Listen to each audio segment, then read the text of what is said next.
One of the outstanding performances of 2018 in terms of smartphones was Huawei. They came out with a bunch of revolutionary phones at really good prices, but in 2019, what do they have?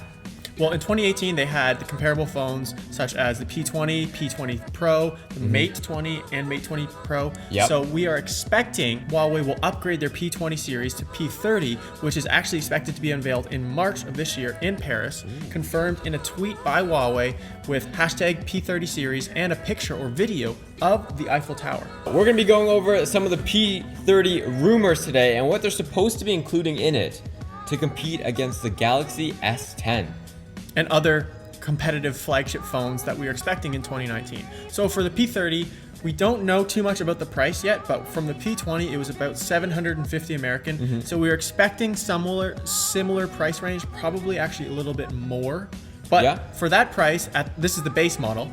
For that price, it's still pretty competitive if you're comparing it against Apple or Samsung's phone. No, it is. So the first notable upgrade is on the back with the cameras. A lot of these new phones coming out are featuring this triple lens setup, a standard, a telephoto, and then an ultra wide setup to capture all those different moments. So they're upgrading from 2 to 3 cameras on the back. We are also expecting to see a much smaller notch, like we saw similar on the P20 Pro.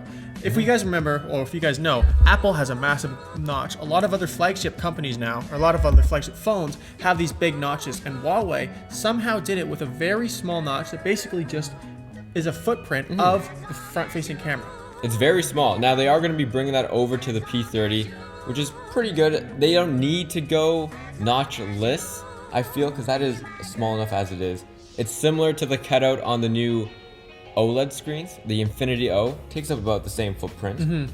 I would actually rather, personally, to have the notch in the middle, although very, very small, as opposed to the Infinity O on the right of the screen. I feel like that's less noticeable. Makes sense.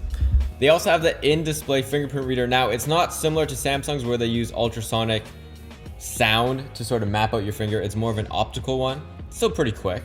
Going back to the 3 cameras on the back, this isn't just a rumor. It was actually confirmed by a reliable source with a picture that shows 3 cameras and a sleek back design. We are also expecting that the P30 will have a 6-inch display, which is pretty good, pretty big. A lot of smartphones and flagship phones are going the route of growing in size. So this is going to be a good competitor.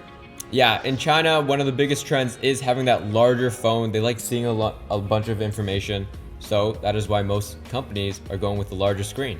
We are also expecting Huawei's Kirin 980 processor, their latest processor that you can see in the Mate 20 series, which is very, very fast. Yep, pretty competitive to the Snapdragon 845. Huawei is going to be upgrading their EMUI software, which is based off of Android. They are going to be upgrading to the Android 9.0 Pie, which should see a sort of change in sort of physical appearance, at least in software. And they're going to be offering these animojis similar to iOS. That's going to be pretty cool. It's kind of like a 3D animation to kind of compete against Apple's animojis, which are probably taking, I'd say, are top of the game right now, taking over the market. So Huawei is trying to compete against that industry per se. We are also expecting 5G. Now, we're not sure if the P20 will have 5G, but Huawei actually confirmed that Huawei phones in 2019 will have 5G. We're not sure if that's the P30, maybe the P30 Pro, or the Mate 30, which will come out later in the year. It makes sense. They are the leading